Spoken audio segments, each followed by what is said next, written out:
तो welcome back to our channel guys. ठीक है, तुम लोगों का स्वागत है। तुम लोगों ने 2 मिनट निकाले इस वीडियो को देखने के लिए। ठीक है, तो अगर 2 मिनट निकाल लिए है ना, तो भाई साइड में तुम्हें लाइक दिख रहा होगा, शेयर भी दिख रहा होगा और कमेंट भी दिख रहा होगा। सब कर दो, ठीक है, सब्सक्राइब भी कर दो, सब कुछ कर देना। उसके बाद अब हम क्या करने वाले हैं भाई, तुम्हारा है किस चीज का पेपर? इकोनॉमिक्स का पेपर।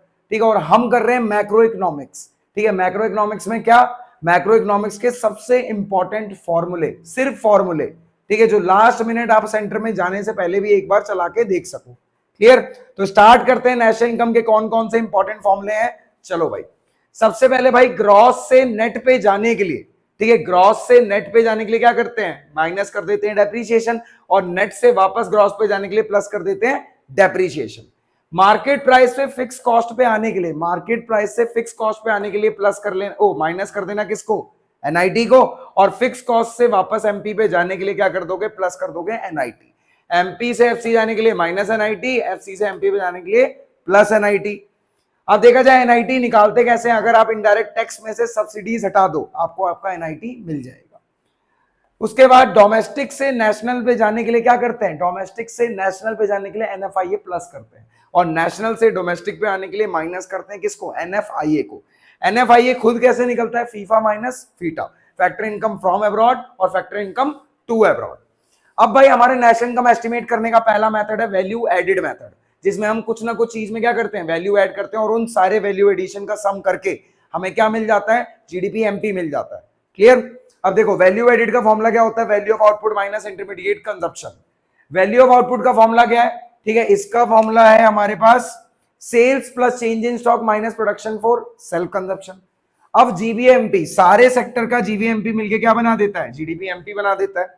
वैल्यू ऑफ आउटपुट निकालने का एक और formula, quantity multiply price plus change in stock. Change in stock निकालने का एक formula, closing minus opening stock. अब ये सारी चीजें यूज कर लेने के बाद नेशनल इनकम कैसे निकालना है?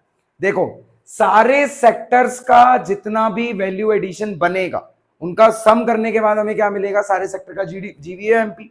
और सारे सेक्टर का जीवीएमपी हमें क्या देता है? GDP MP. तो हम पहुंच गए जीडीपी एमपी पे। अब जीडीपी एमपी से हमें जाना है डोमेस्टिक इनकम पे। जी से एन पे आने के लिए क्या करते हैं? अभी बताया था, जी से एन पे आने के लिए माइनस कर देते हैं किसको? डेप को। माइनस कर दिया। उसके बाद डी ऐसी रहेगा, पी ऐसी रहेगा। एमपी से एफसी पे आने के लिए, एमपी से एफसी पे आने के लिए क्या करते हैं? माइनस करते हैं एनआईटी। माइनस कर दिया एनआईटी। हम आगे किस पे? एनडीपीएफसी पे। ये होती है हमारी डोमेस्टिक इनकम। एनडीपीएफसी से एनएनपीएफसी पे जाने के लिए, मतलब नेशनल इनकम पे जाने के लिए, सिर्फ दिक्कत किस चीज में? डी से लेकर एन में। अब डी से एन पे जाने के लिए क्या कर लेते हैं? प्लस कर लेते हैं एनएफआई। आप करते ही कहां पहुंच जाओगे? नेशनल इनकम पे। वैल्यू एडिशन मेथड के फॉर्मूले यहीं खत्म होते हैं। अब चलते हैं इनकम और एक्सपेंडिचर मेथड पे। इसका ले लो स्क्रीनशॉट जल्दी से। वैल्यू एडिड, चलो भाई, सबसे बढ़िया और सबसे इजी, मेरा तो पर्सनल फेवरेट है, इसको तुम कुकी मेथड भी बोल सकते हो। कुकी क्या होता है भाई? सबसे बढ़िया, जो पसंद हो आपको। तो मेरे को तो भाई पसंद है इनकम मेथड, क्योंकि है ही सबसे इजी। देखो ध्यान से, इसके कुछ कंपोनेंट है। पहला है COE, compensation of employer to employees, wages in kind, wages in cash, plus कर दो employer contribution to social security scheme. इन तीनों को ऐड करने के बाद सीओई मिल गया। रेंट एंड रॉयल्टी ले लो, इंटरेस्ट ले लो, प्रॉफिट ले लो, मिक्स इनकम ले लो। अब देखो यहां पे याद रखने वाली चीज क्या है? रेंट एंड रॉयल्टी और इंटरेस्ट से मिलके बनता है income from property. Clear? Profit से मिलके बनता है इनकम फ्रॉम एंटरप्रेन्योरशिप। क्लियर है ये चीज? ओके। मिक्स इनकम की बात करें, ये तो हो गया। ऑपरेटिंग सरप्लस किससे मिलके बन रहा है? Rent and royalty, interest and profit, इन सबको ऐड करने के बाद ऑपरेटिंग सरप्लस मिल जाता है। अब नेशनल इनकम कैसे निकलती है? इसमें जितने भी कंपोनेंट अभी पढ़े, इन सबको क्या कर दो? प्लस कर दो। डायरेक्टली किस पे पहुंच जाओगे? एनडीपी एट एफसी पे। डोमेस्टिक इनकम आ गई डायरेक्ट। ठीक है, जीडीपी एमपी कुछ ऐसा है ही नहीं बीच में। एनडीपीएफसी से एनएनपीएफसी पे जाने के लिए प्लस कर लो एनएफआईए, और खत्म। खत्म भाई, इनकम मेथड खत्म। और यही था, इसीलिए सबसे इजी लगता है। अब चलते हैं भाई सबसे तगड़े पे, एक्सपेंडिचर मेथड पे। इसका स्क्रीनशॉट लो एक बार। तो भाई अब आता है भाई सबसे डरावना मेथड, जो कि है एक्सपेंडिचर मेथड। ठीक है, एक बार ध्यान से देखो कि क्या फॉर्मूले हैं इसके। पहला है भाई पीएफसी। क्या है ये? Private final consumption expenditure. House hold final consumption expenditure इसका पार्ट है, प्लस नॉन प्रॉफिट इंस्टीट्यूशन जो house hold final consumption expenditure को सर्व कर रहे हैं, मतलब करवा रहे हैं, तो इन दोनों को मिला के पीएफसी बन जाता है। जीएफसी गवर्नमेंट के द्वारा किए गए खर्चे, चाहे वो सोशल वेलफेयरिंग के लिए हो या कुछ भी हो, तो वो इसका पार्ट है। GDCF gross domestic capital formation. GFCF gross fix capital formation add होगा, इन्वेंट्री इन्वेस्टमेंट जो कि चेंज इन स्टॉक कहलाती है, इन दोनों को मिला के आपका GDCF बनेगा। GFCF कैसे निकालते हैं? NFCF को, ठीक है, NFCE को, net fix capital expenditure capital formation, NFCF plus कर लेंगे उसमें डेप्रिसिएशन, आपको मिल जाएगा GFCF। क्लियर? तो ये नेट फिक्स कैपिटल फॉर्मेशन है आपका। उसके बाद लास्ट कंपोनेंट है नेट एक्सपोर्ट जो कि है X माइनस M, ठीक है, मतलब एक्सपोर्ट माइनस इंपोर्ट। अब नेशनल इनकम इसमें कैसे निकालते हैं? PFCE को ले लो, जितने कंपोनेंट यहां लिखे हैं सबको ऐड कर लो, PFCE, GFCE, GDCF और नेट एक्सपोर्ट। क्या मिल जाएगा? GDP MP मिल जाएगा। GDP MP से NDPFC पे जाने के लिए माइनस NIT माइनस डेप, ठीक है। आप आ गए NDPFC पे, NDPFC से NNPFC पे जाने के लिए माइनस क्या है? NFIA, नेट फिक्स, वो क्या कहते हैं, net factory income from abroad. Clear हो गया? ये हो गए भाई हमारे नेशनल इनकम के तीनों मेथड। अब देखो कुछ इंपॉर्टेंट फॉर्मूले और भी हैं, जैसे ये आपको पता होने चाहिए, MCQ में आ सकते हैं, या तो इनका क्वेश्चन, भाई डिफ्लेटर का क्वेश्चन आजकल बहुत आ रहा है, ठीक है, कि बताओ ये क्या होते हैं और न्यूमेरिकल एग्जांपल दो। तो ध्यान से देखो, जीडीपी डिफ्लेटर जिसको प्राइस इंडेक्स भी बोला जाता है, ये रेशियो है नॉमिनल जीडीपी और किसका? रियल जीडीपी का। रियल अपॉन नॉमिनल मत लिखना, गलत है, कंफ्यूज करने के लिए आ सकता है, तो नॉमिनल अपॉन रियल मल्टीप्लाई में 100। उसी जगह नॉमिनल जीडीपी कैसे निकालते हैं? National income at current year price, current year price upon में current year price index multiply में 100, आप पहुंच गए नॉमिनल जीडीपी पे।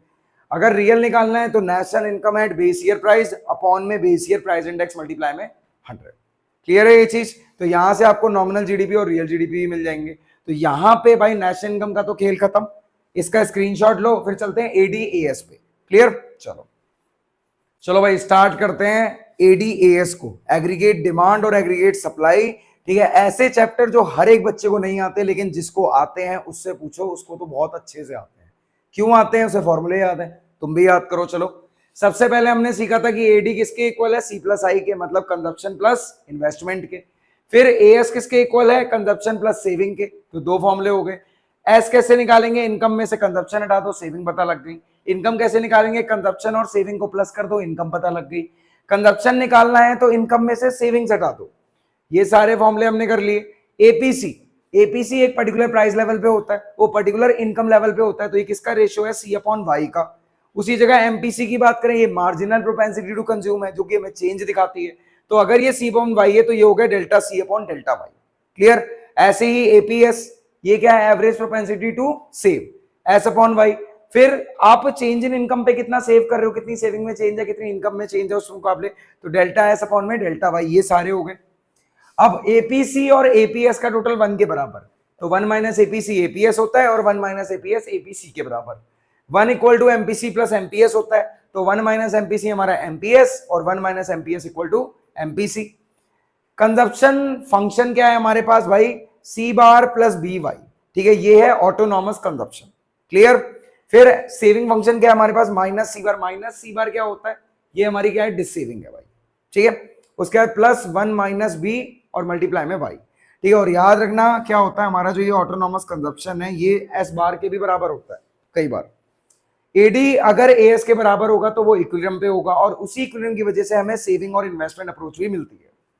अगर हमें पता है कि AD किसके बराबर है? AS के इक्विलिब्रियम पे, तो Y किसके बराबर होगा? C+I के। Y, और हमें इसको कैसे लिख सकता हूँ? AD इक्वल टू C+I लिख सकता हूँ। मुझे कंजप्शन एक्सपेंडिचर में कंजप्शन का फंक्शन पता है, C बार प्लस PY। आई के लिए मैं ऑटोनॉमस इन्वेस्टमेंट का यूज कर रहा हूं, क्योंकि एडी में इन्वेस्टमेंट क्या होती है? ऑटोनॉमस होती है, तो ये आई बार का यूज किया है यहाँ पे।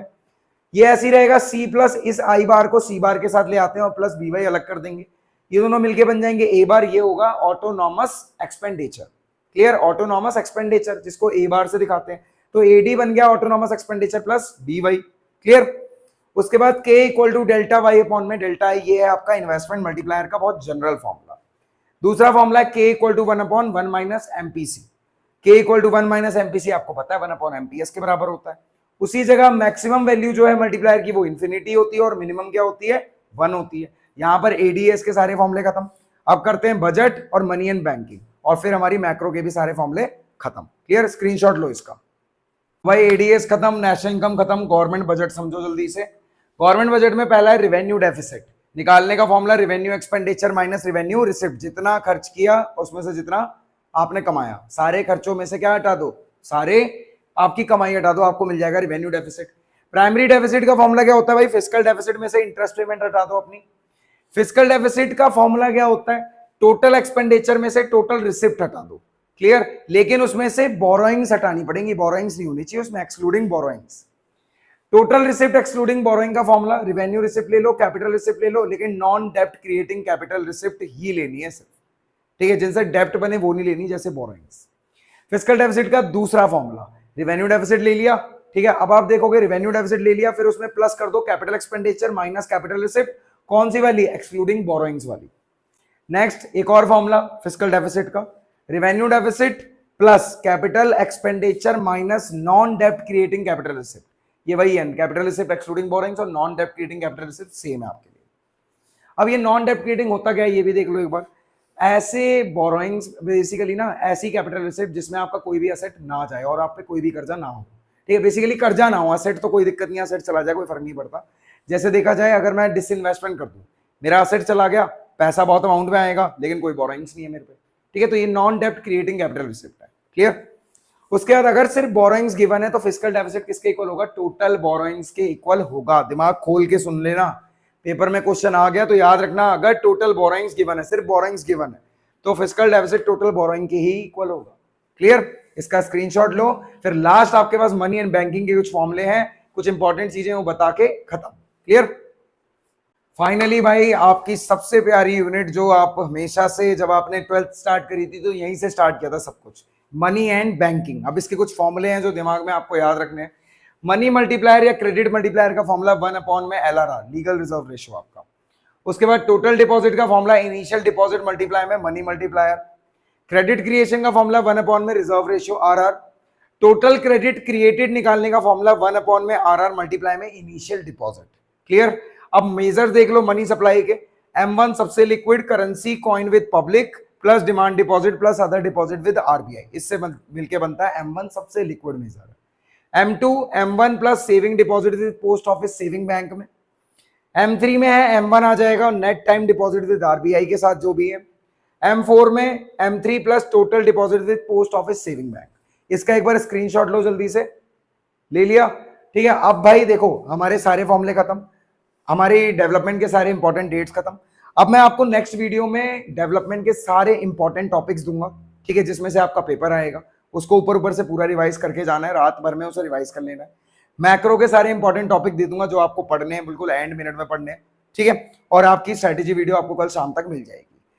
बहुत अच्छे से प्रैक्टिस करो, ठीक है। और भाई दिमाग अपना खुला रखना, इकोनॉमिक्स का पेपर है, लैंग्वेज थोड़ी सी अप डाउन होगी तो खेल बिगड़ सकता है, लेकिन अपने आप पे कॉन्फिडेंस रखना है, तुम्हें सब आता है, ठीक है। तो बेस्ट ऑफ लक मेरी तरफ से, मिलते हैं अगली वीडियो, बाय।